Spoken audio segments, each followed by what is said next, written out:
Hello, everybody.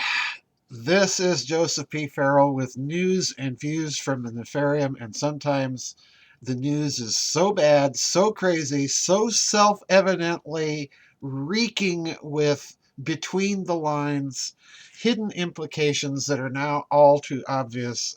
You just gotta laugh. And I'm talking about the Iranian hostage situation, the recent one, not the one that we had with Ronald Reagan when magically the hostages that had been held for over a year were suddenly released on the day that Ronald Reagan was inaugurated into office. And we were also all supposed to go, wow, that's the effect of Ronald Reagan on those nasty Iranians. Well, this one this week, I'm crawling way out on the limb of high octane speculation here because I think the word is getting around. I've been watching this. A lot of you have been sending me different articles about this story, and it's very odd, but I've selected two of the articles that some of you have sent me. One from Zero Hedge, which provides the context, and then the other one from Novorossiya, a Russian website that is carrying a story coming from Iran. So this is a story originating in Iran with all the usual propaganda caveats that we have to add to both Iran and Russia. Okay, here we go. This is Zero Hedge, and this is an article titled Stocks Slump After Saudis Threaten Nukes Against, quote, Nefarious, unquote, Iran. This is a story from the 19th, just 2 days ago. And I'm going to read you a couple paragraphs here. Quote, as we wrote in the aftermath of al-Nimir's execution, this was the Shiite cleric that the Saudis, in their wonderful modern state, beheaded, the ordeal couldn't have come at a worse time for the Obama administration. While the countdown to implementation day for the nuclear deal is under 2 weeks, the last thing the White House needed was to be thrust into the middle of a dispute between a traditional ally, the Saudis, and a new friend, the Iranians. The Sunni world, not to mention the Israelis, already feared that the lifting of international sanctions against Iran and the attendant cash windfall would strengthen Tehran just as the Ayatollah looks to preserve and expand the so-called Shiite crescent by consolidating his influence in Iraq and bolstering the Assad government in Syria. The money, some critics say, will invariably be challenged to Hezbollah. There we go, and Iran's Shiite militias, which effectively function as Iraq's only effective security force. Additionally, the nuclear deal's opponents wonder if Iran will plow its newfound wealth into the country's famous ballistic missile program, which is alive and well, as demonstrated by the test firing of the Imad in October.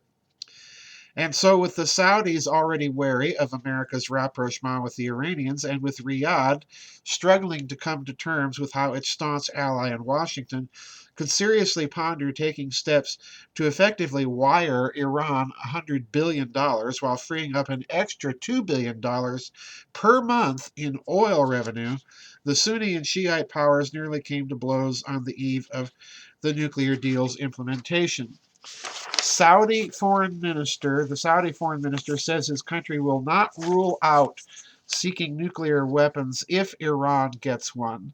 And that was a report by Reuters. The lifting of Iran sanctions will have a negative impact, he says, if Iran uses the proceeds for nefarious activities, which would be, of course, supporting Hezbollah and other activities around the region, which, of course, Saudi Arabia is totally innocent of doing.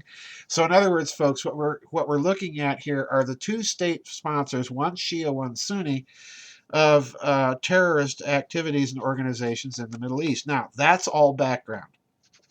This report is from Novorossiya, and it's the report that was carrying an Iranian report.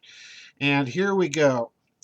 This is Iran says top ISIS commander was aboard captured U.S. Navy boats. Now, again, folks, this is coming from Iran by way of Russia. It could be a completely false claim, but I don't think so. It has just the right nugget of truth in it, and here's why. Let me read you a couple of passages from this article. Following the Iranian capture of two U.S. Navy Riverine command boats last week, intelligence officials in Tehran discovered a plot to transport a top-level ISIS commander into Syria from Saudi Arabia in order to replace the toppled terrorist leader Sahran al-Lush.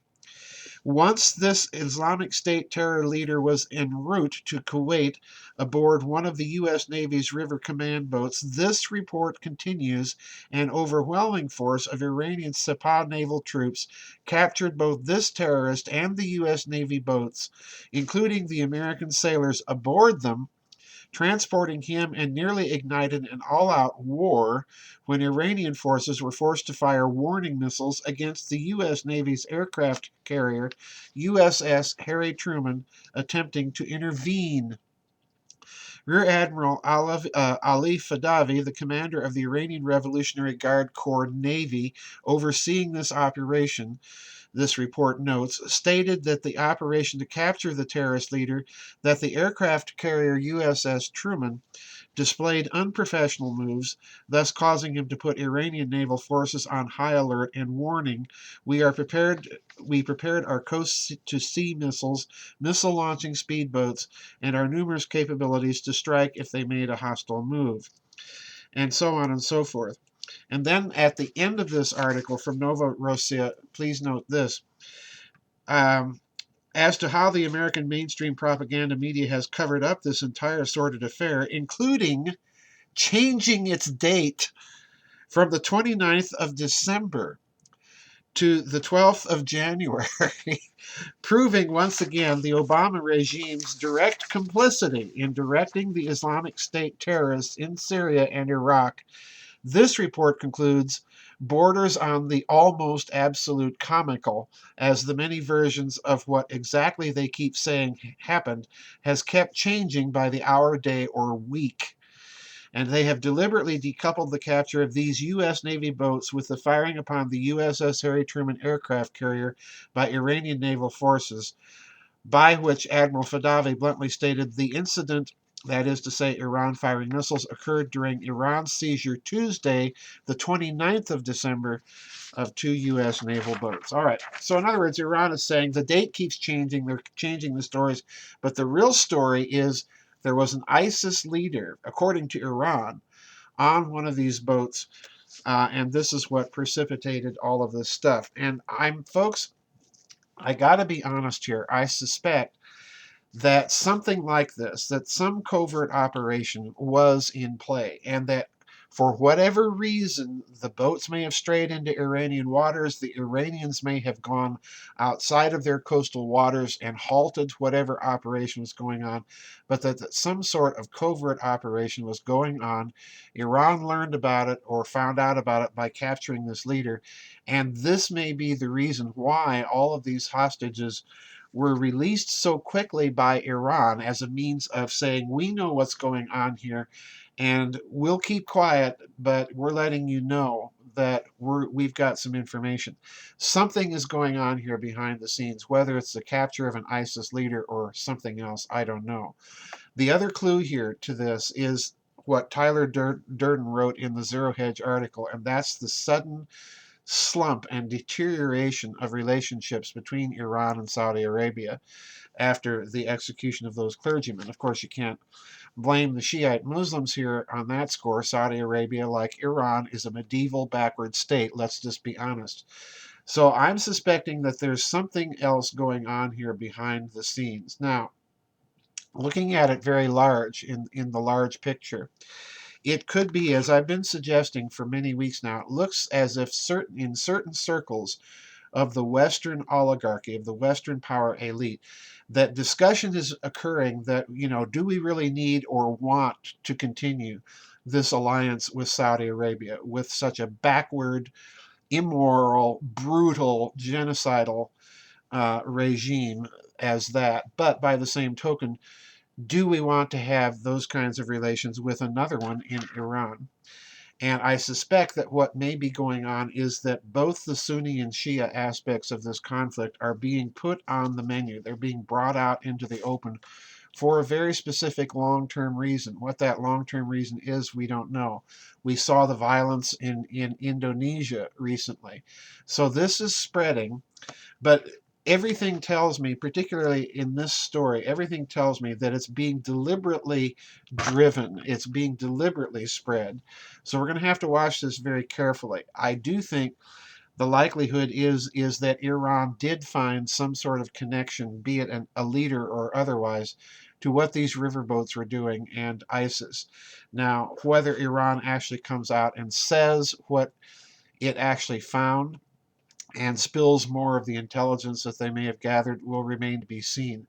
I suspect that what they will do, and this is why I'm going on and on about this story, because this is a story that might haunt this year and might even, to a certain extent, be factoring in the Iranians thinking about what kind of candidate do we want to see emerge in the U.S. White House during this election year. Iran may be, in other words, sitting on top of an intelligence gold mine that they may have deliberately or accidentally accessed by capturing those riverboats.